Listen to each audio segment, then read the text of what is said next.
하나님의 말씀 같이 읽도록 하겠습니다. 같이 봉독합니다. 누가복음 24장 13절에서 35절까지의 말씀입니다. 우리 서로를 향해서 예수님 때문에 행복하십시오라고 인사하겠습니다.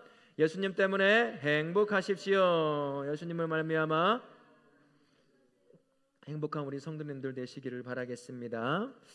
마음이 심히 무너지잖아요. 큰 문제를 닥쳐서 마음이 무너지기 시작을 하면 이 인지력이 떨어집니다. 그리고 현실 감각이 떨어지게 되는 거죠. 그래서 사실이 아닌 감정에 휩싸이게 되기도 하고 또 사태를 제대로 파악하지 못할 때가 많습니다. 엠마오로 가고 있던 두 명의 제자가 그런 제자들이 아니었나 싶어요. 십자가에 예수님이 못 박혀 죽은 거죠. 한 번도 생각해보지도 못하고 상상해보지도 못한 일이 그들 앞에서 일어난 겁니다. 어쩌면 그들이 지금껏 살면서 한 번도 십자가에서 죽는 사람을 못 봤을 수도 있어요. 우리가 세 명이 동시에 십자가에 못 박아 죽으니까 십자가형이 자주 일어나는 것 같지만 기록상을 보게 되면 굉장히 드문 일이었습니다. 그 드문 일이 한 번에 세 명에게 동시에 일어난 거죠. 특히나 자기 스승이 십자가에 못 박혀 죽은 거죠. 얼마나 큰 충격이겠습니까? 엄청나게 큰 충격이 주는 감정에 휩싸이게 되는 겁니다. 그 상태로 지금 모든 것을 놓고 예루살렘으로 걸어가고 있는 겁니다. 메시아를 믿었던 예수 그리스도가 이 땅에 오셔서 십자가에 못 박아 죽고 또 부활할 거라고 하는 그 말씀을 끊임없이 가르쳐 주셨는데도 그건 기억나지 않는 겁니다. 십자가에 못 박힌 예수님, 처참하게 피 흘려 죽은 예수님만 머리에 각인이 돼 있는 거예요. 그러다 보니 그 뒤에 숨겨져 있는 예수님이 하신 수많은 말씀들과 기적과 이적은 전혀 떠오르지가 않는 거죠. 그 각인이 만들어내는 감정에 휩싸여 있게 되는 것입니다. 그래서 예수님이 그들 앞에 나타나게 되는 거예요. 그런데도 알아듣지도 못하고 알아보지도 못하는 현상. 예수님께서 부활하여 변화된 형상에게 못 알아보는 것이 아니라 이미 그들에게는 심리적으로 굉장히 큰 충격에 놓여 있었기 때문에 설마라고 하는 상상도 못하는 겁니다. 십자가에 못 박아 죽은 예수를 분명히 봤어요. 그리고 장사된 것도 봤단 말입니다. 그런데 그분이 살아나 자기 앞에 있을 거라고는 생각도 안 되는 거죠. 그러다 보니까 못 알아보는 일이 생기는 거죠. 그래서 더디 믿는 그들이라고 예수께서 말씀하시기도 하는 것입니다. 그러나 우리 예수님은 그들을 더디 믿는 그들을 그대로 내버려 두지 않습니다. 눈을 열어 보게 하시죠. 자기가 부활한 자라는 것을 말씀대로 부활한 메시아라는 사실을 그들에게 정확하게 보여줌으로 말미암아 다시 믿음 안에 제자로 서게 만드시는 분이시다라는 것입니다. 우리 삶 가운데서도 다양한 삶의 문제들이 나로 하여금 예수님을 기억하지 못하게 만들 때가 있습니다. 큰 문제를 만나면 여러분은 어떻습니까? 예수님이 정말 잘 기억이 나던가요? 교통사고 작은 거라도 한번 나보신 분 계셔요? 10년을 운전하고 20년을 운전해도요, 그 다음에 뭘 해야 될지 모를 때가 있어요. 당연히 보험회사를 부르면 되는데 뭐 해야 되지? 어떻게 해야 되지? 왜 그럴까요? 그 사고의 마음이 놀라버리는 겁니다. 누가 크게 다친 것도 아니에요. 사고라고 하는 사실 하나만 가지고도 우리의 감정이 그렇게 뒤집어져 버립니다. 그래서 뭘 해야 될지를 잊어버리게 된다는 거죠.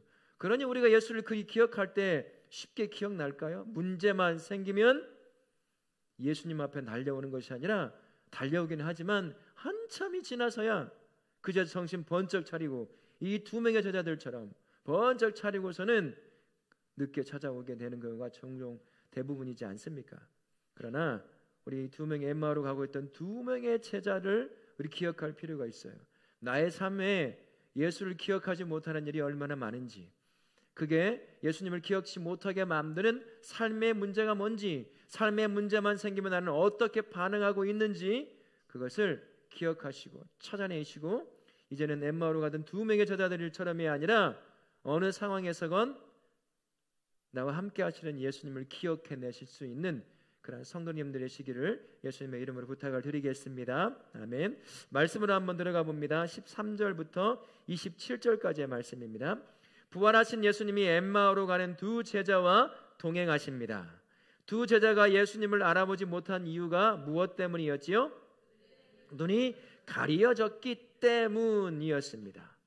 두 제자는 예수님에게 어떤 이야기를 들려주죠? 우리가 따르던 예수가 십자가에 못 박혀 죽었다, 예수가 살아났다는 소문이 떠돌지만 그를 보지는 못했다. 자기 입으로도 지금 예수 부활에 대한 이야기를 하고 있어요. 그러나 그걸 믿지를 못하는 거죠. 기억을 못하니까 말입니다.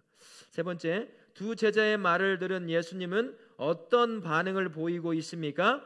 마음에 더디 믿는 자여라고 책망하시면서 구약 성경에 약속된 그리스도는 고난을 받고 영광에 이른다는 사실을 가르치신다.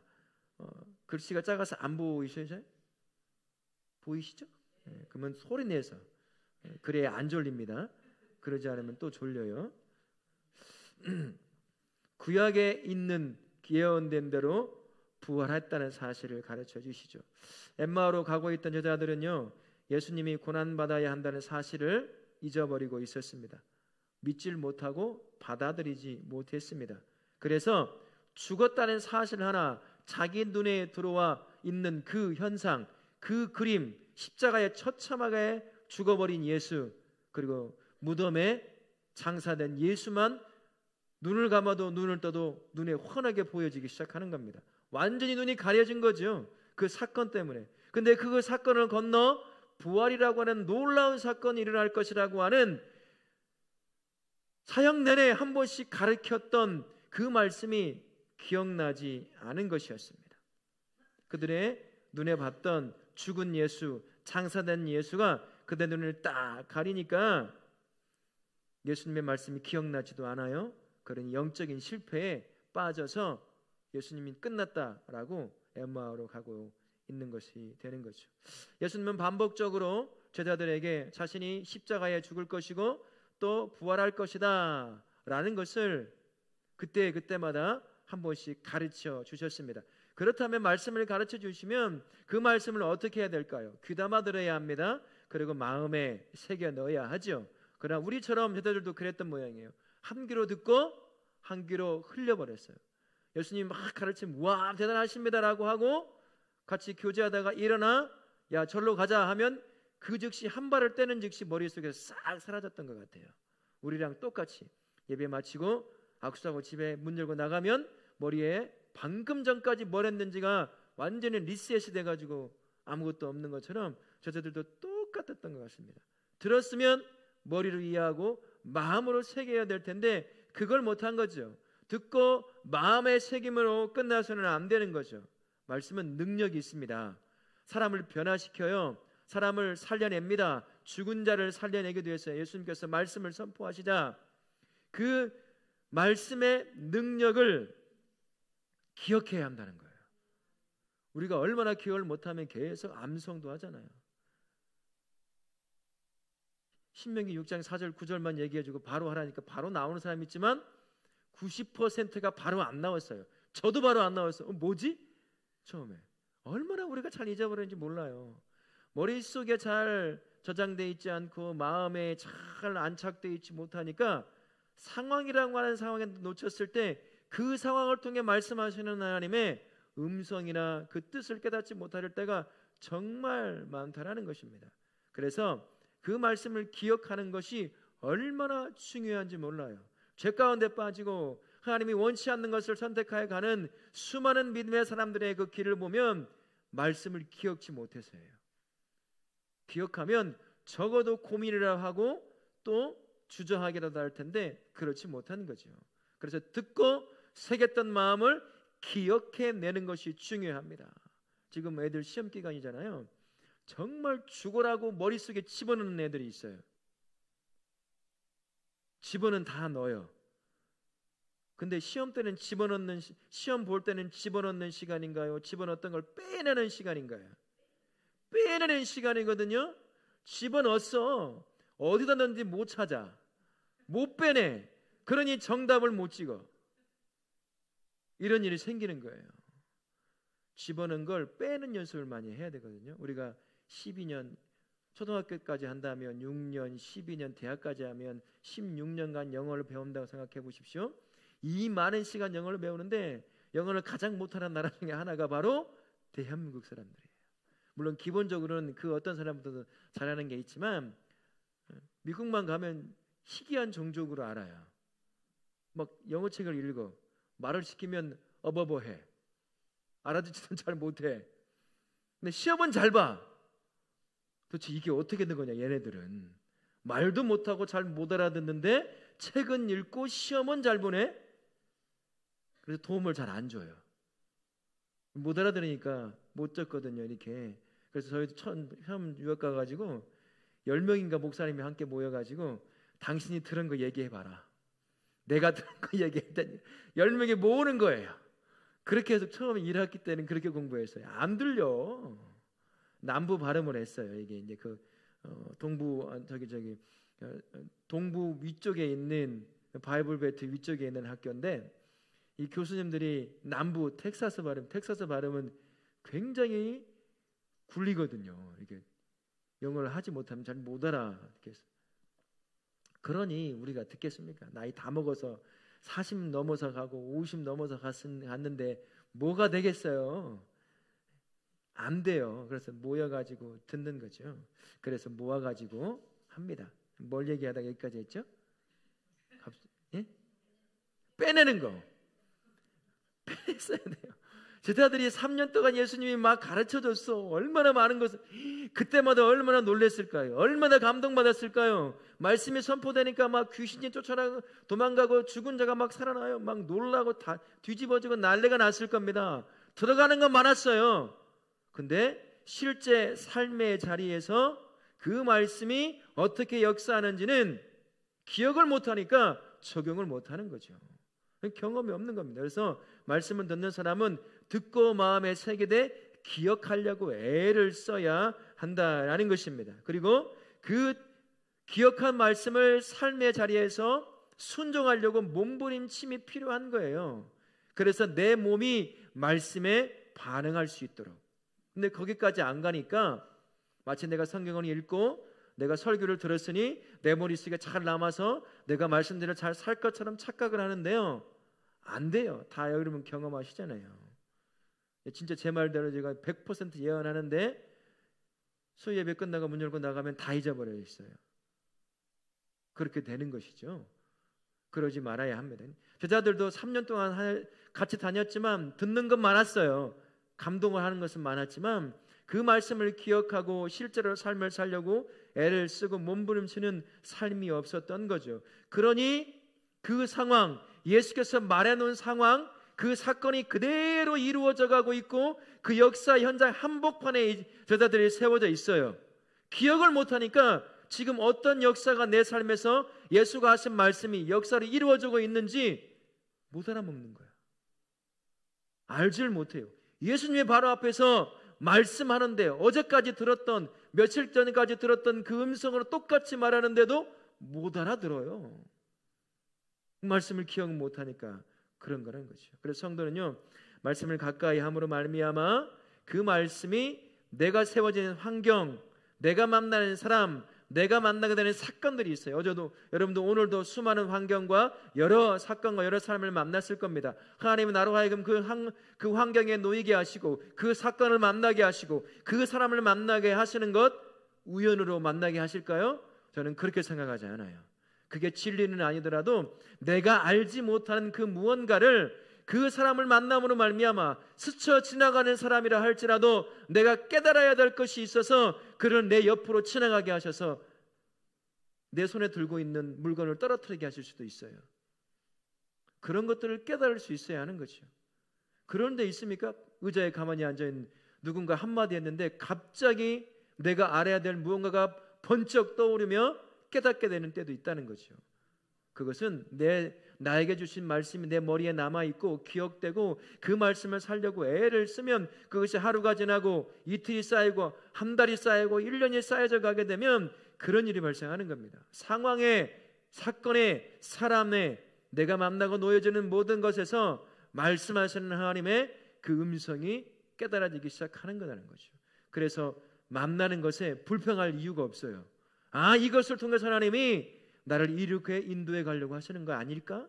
라고 하는 믿음의 해석을 하기 시작하는 것입니다. 근데 그게 안 되니까 내가 원하는 환경을 못 만나면, 내가 원하는 그 사건을 못 만나면 불평스러운 거예요. 왜 또 이걸 만나? 왜 이 사람을 만나서? 그러면서 그 상황을 통해 말씀으로 이루실 역사를 경험해야 되는데 경험하지 못하는 안타까움이 있는 거죠. 그래서 하루 온종일 찝찝함과 불편함과 불평을 가지고 그 하루를 살다가 끝나버리는 거예요. 하나님이 그렇게 살려고 나와 동행하실까요? 그런 건 아니잖아요. 그래서 말씀을 가까이 하되 기억하고 그 말씀을 살려고 몸부림쳐야 된다는 겁니다. 엠마오로 가던 두 제자가 저와 우리일 수도 있다는 사실을 기억하시고, 말씀을 듣고 마음에 새기고 기억하고 그 말씀을 순종하려고 몸부림침으로 말미암아 내가 어떤 환경에 놓여 있어도 그 가운데서 이끌어 가시고 말씀하시고 나로 깨닫게 하길 원하시는 그 하나님의 음성을 들을 수 있는 우리 성도님들 되시기를 예수님의 이름으로 축원합니다. 아멘. 28절부터 35절 말씀 보겠습니다. 두 제자의 눈이 밝아져 예수님을 알아보기 시작하죠. 두 제자가 예수님을 알아본 것은 언제이죠? 예수님이 떡을 가지사 축사하시고 떼어 그들에게 주셨을 때. 여러분, 이 장면 어디서 비슷한 장면 나오지 않습니까? 어디서 나오죠? 어디서요? 누구에게요? 예수님께서 보세요.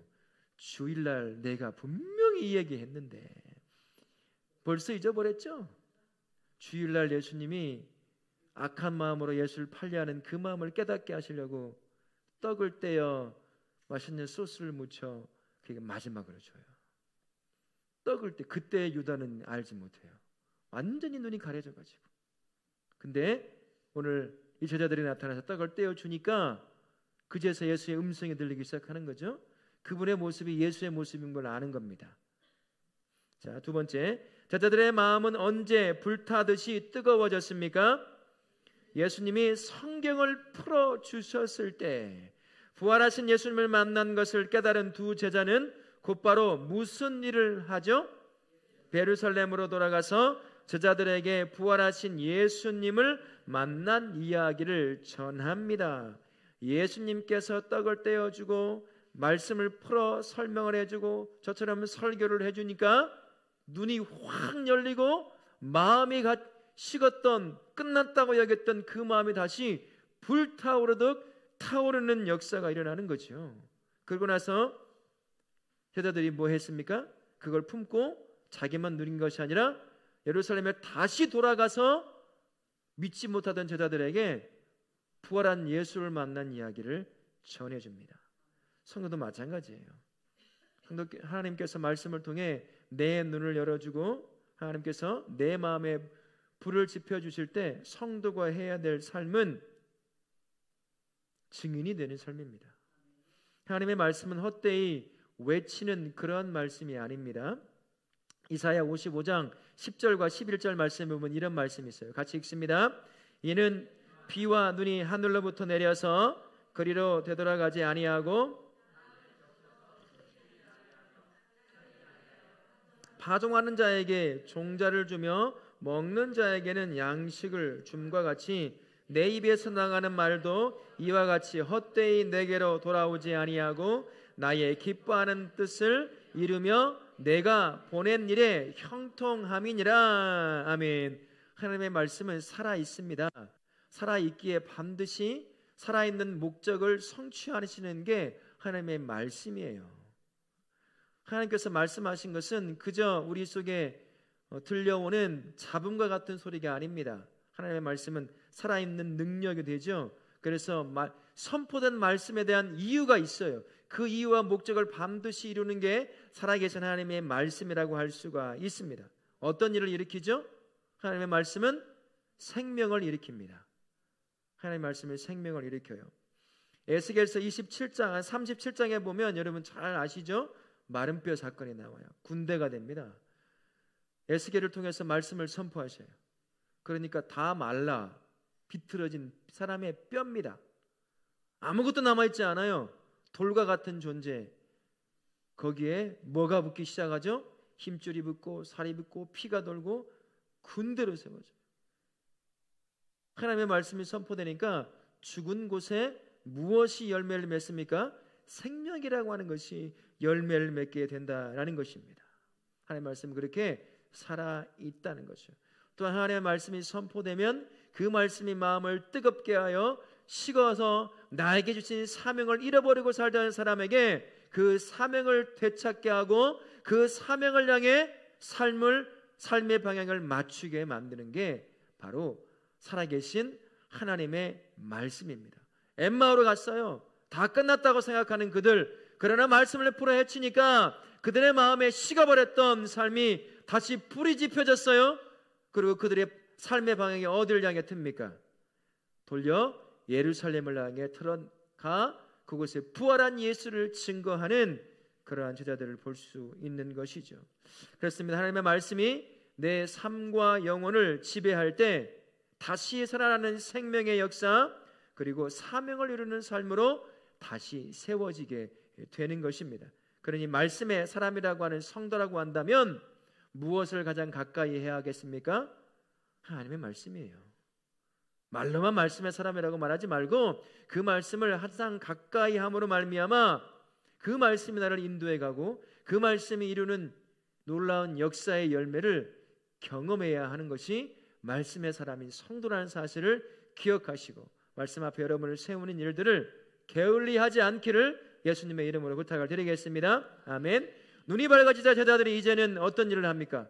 예루살렘에 돌아가서 부활하신 예수를 증거해요. 이게 성도의 삶이라고 할 수가 있습니다. 눈이 열리면 다시 예수를 바라볼 수 있게 됩니다. 그분을 의지할 수 있게 되는 거예요. 예수와 동행하는 삶을 살고 있음을 깨닫게 되는 것이죠. 그 성도는 자연스럽게 증인의 삶으로 세워지게 되어져 있습니다. 이 증인이라고 하니까 이렇게 생각할지 모르겠어요. 저처럼 목사가 되고 전도사가 되고 선교사가 되고 어떤 기관 사역자가 되는 것, 그것만이 증인의 삶을 사는 것이 아닙니다. 여러분이 세워진 그 자리에서 여러분의 입과 삶을 통해 예수를 전해주는 것, 예수님을 흘려보내는 것, 비록 때로는 말을 하지 않는다 하더라도 예수님의 마음을 가지고 그곳에 세워진 자리에서 작은 섬김을 통해 누구 한 사람을 예수님께 인도한다면 그게 바로 증인의 삶을 사는 거라고 할 수가 있습니다. 바울이 그런 삶을 살았어요. 바울이 다메섹에 믿는 예수 믿는 사람들을 잡으러 가는 길이었죠. 가다가 누굴 만납니까? 다메섹으로 가던 길에 누굴 만났어요? 허윤을 만났어요. 예수님을 만났어요. 말씀의 실체이신 예수를 만나 그가 뒤집어집니다. 그리고 그 다음부터 평생 누구로 삽니까? 증인으로 살아요. 목이 베어지는 그 순간까지. 말씀을 만나고 말씀 안에 거하는 말씀의 사람이라고 하는 성도는 눈이 열려 하나님의 말씀을 보기 시작하면 자신이 증인임을 깨달을 수밖에 없어요. 성도는 참 희한합니다. 하나님께서 말씀을 통해 은혜와 복을 허락해 주셔요. 근데 성도가 은혜와 복을 내 안에 가두기 시작하면 어떻게 되는 줄 아세요? 그 좋은 은혜가 나의 안에만 가두어져 있으면 어떤 일이 발생할까요? 썩어요. 그 은혜가 나로 썩게 만들어서 누구처럼 만들까요? 유대 사람처럼 만들어요. 바리새인처럼 만듭니다. 나에게 허락하신 은혜와 복이라고 하는 것은 흘려보내도록 주신 거예요. 그래야 썩지 않는 새로운 은혜를 또 받는 것입니다. 근데 우리는 어때요? 얼마나 욕심이 많은지 모릅니다. 나에게 주시는 은혜조차도 나 혼자만 받고 싶어 하는 거예요.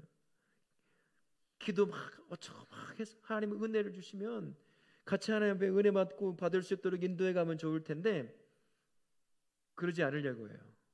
나만 누리고 싶은가 봐요. 성도 안에 머물러지는 그 어떤 것도 머물러지는 그 순간부터 썩기 시작합니다. 우리는 흘려보내야 돼요. 나에게 주시는 그 은혜와 복이 있다고 한다면 충분히 누릴 뿐만 아니라 그것을 흘려보내야 돼요. 그 가장 큰 복이 뭐겠습니까? 복음이라고 하는 것 아니겠어요? 그 복음이 내 안에만 머물러요. 유대인들이 그랬거든요. 선민이 하나님이라고 하는 말씀이 그들 안에만 머물러 버렸어요. 이방인은 뭘로 취급했습니까? 개, 돼지로 취급했거든요. 다 멸망에 죽을 사람들로 그들에게 말씀을 가르치고 율법을 가르칠 필요가 없다는 거예요. 그들 안에 머물러 버려요. 그러니 어떻게 됩니까? 썩기 시작하는 거예요. 부패되기 시작하는 거고 결국은 하나님을 잃어버립니다. 성도도 마찬가지예요. 말씀을 통해 누리는 은혜, 그 하나님이 주시는 은혜가 있다고 한다면 내 안에 머물러서는 안 됩니다. 반드시 흘러가야 돼요. 자식을 향해 흘러가고 남편을 향해 흘러가고 부모를 향해 흘러가고 직장의 동료들을 향해 흘러가고 학교의 친구들을 향해서 예수라고 하는 이름을 통해 흘러갈 수 있어야 한다는 거예요. 그래야 희한하게 우리는 흘려보내면 내 장독대가 비는 것 같아 보이지만 그렇지 않더라고요. 새로운 은혜로 또 채워지기 시작하는 겁니다. 흘려보내니까요. 어제 은혜로 살아가는 사람이 성도가 아닙니다. 오늘 새롭게 부어주시는 그 새로운 은혜를 품고 오늘 하루를 살아가는 사람이 성도예요. 어제 먹던 만나 오늘도 먹는 거 보셨어요? 주일을 빼놓고요, 어제 먹던 만나 오늘 절대 안 먹습니다. 오늘 먹으려고 열어보면 어떻게 돼 있을까요? 썩어서 못 먹어요. 하나님 은혜가 똑같습니다. 근데 많은 성도가 어제의 은혜에 머물러 살아요. 그 어제의 은혜의 화려한 시간들만 이야기해요. 오늘 내가 뭘 누리고 있는지, 오늘 내가 새로운 은혜를 누리고 있는지는 관심도 없어요. 어제까지 화려하게 믿어왔던 믿음의 삶, 그 가운데 누렸던 은혜만 얘기하는 거. 내가 이랬고 저랬고 저랬고. 그래서 지금은 어떤데요? 물어보면 지금은 그래요. 끝난 거예요. 어제까지가 중요한 게 아니라 오늘 은혜를 누리고 나누고 있느냐가 중요한 거 아니겠습니까? 어제는요, 저희 집에 금송아지가 100개가 있었어요. 100개가 있었다고요. 근데 지금은 없어요. 여러분들 다 금송아지 100개쯤 있었잖아요. 그죠? 근데 오늘은 없잖아요. 어제 있었던 거 막 얘기해봐야 무슨 소용이에요. 끝나버린 거 아닙니까? 오늘 하나님이 나에게 주신 은혜가 뭐냐, 내가 그 은혜를 누리고 나누고 있느냐가 중요한 거예요. 그래서 오늘 새롭게 허락하실 그 은혜를 계속 간구해야 하는 것입니다. 어제 흘려보냈으니 텅 빈 나의 영혼의 항아리에 은혜가 가득 채워져서 그 은혜가 나의 삶을 촉촉하게 적셔서 누군가에게 흘려보낼 수 있을 만큼 그렇게 채워져야 하는 거죠. 그래서 우리는 항상 흘려보내야 한다라는 것입니다. 다시 하나님께서 삶에 관한 삶을 우리에게 허락해 주시죠. 그 자리에서 우리가 뭘 해야 될까요? 말씀을 기억하고 그 말씀이 주는 은혜를 누리는 거죠. 근데 누리는 것으로 멈춰야 되겠습니까? 어디까지 가야 되죠? 흘려보내야 돼요. 흘려보내야 됩니다. 그러면 하나님이 또 뭐 하실까요? 채워주셔요. 흘려보내고 채워지고 흘려보내고 채워지고 흘려보내고 채워지는 그 역사를, 그 은혜의 마치 이 사이클과 같은 이것을 경험해야 돼요. 근데 그것이요, 그대로만 지나가는 것이 아니라 내가 누구처럼 되어져 가냐면 예수님처럼 닮아가지는 거예요. 내 마음이 그 가뭄에 짝짝 갈라진 논이 있죠. 그렇게 되는 것이 아니라 은혜로 항상 촉촉하게 적셔져요. 계속 메마르지 않으니까 어제 텅 비었던 그대로 머물러 있지 않고 오늘 새로운 은혜로 내 마음을 적셔내니까 나의 언어가 은혜가 묻어져 나가기 시작하는 거예요. 말 한마디만 하면 얼마나 이렇게 같이 놓치는지, 이렇게 좋게 말하고 부드럽게 말하고 남의 마음을 보듬어줄 수 있도록 말할 수도 있는데도 그렇게 말을 못해요. 30년 예수 믿는데도 입을 열어 말만 하면 상처가 돼. 누군가 상처를 주는 말을 해. 뭘 해도 그렇다면 어떻게 되겠어요? 내 마음이 계속해서 새로운 하나님의 은혜, 말씀이 주는 은혜로 오늘 주시는 말씀, 어제 거 잊어버려도 상관없어요. 우리가 매일 제가 그러잖아요. 새벽기도 때 어제 잃어버려도 상관없다. 오늘 나에게 붙잡고 내 마음에 채워주시는 그 말씀 붙잡고 살아갑시다. 그 말씀이 주는 은혜를 내 안에 채우는 거죠. 또 오늘 하루가 지나면 또 풍선에 바람 빠지듯이 싹 빠져서 점점 내 마음이 굳어져 갈 거예요. 그러면 또 말씀 앞에 서면서 나의 죄인됨을 깨닫고 이 죄인을 사랑하시는 예수님의 은혜를 또 깨닫는 거죠. 다시 내 마음이 촉촉 쳐져서 그 마음으로 옆에 있는 왼수와 같은 존재를 사랑하는 거예요. 맨날 왼수라고 하지 말고 그렇게 사랑하는 거죠. 그게 은혜를 흘려보내는 삶이거든요. 저도 그렇고 우리 성도님도 그런 삶을 사셨으면 좋겠습니다. 매일같이 주시는 말씀을 통해 내 마음을 촉촉하게 적셔서 그 말씀을 주는 은혜를 흘려보내므로 말미암아 누군가를 살려내고 누군가가 은혜 안에 기쁨 가운데 살아가게 만드는 그 생명의 열매를 맺는 남은 삶이 되시기를 예수님의 이름으로 축원합니다. 아멘.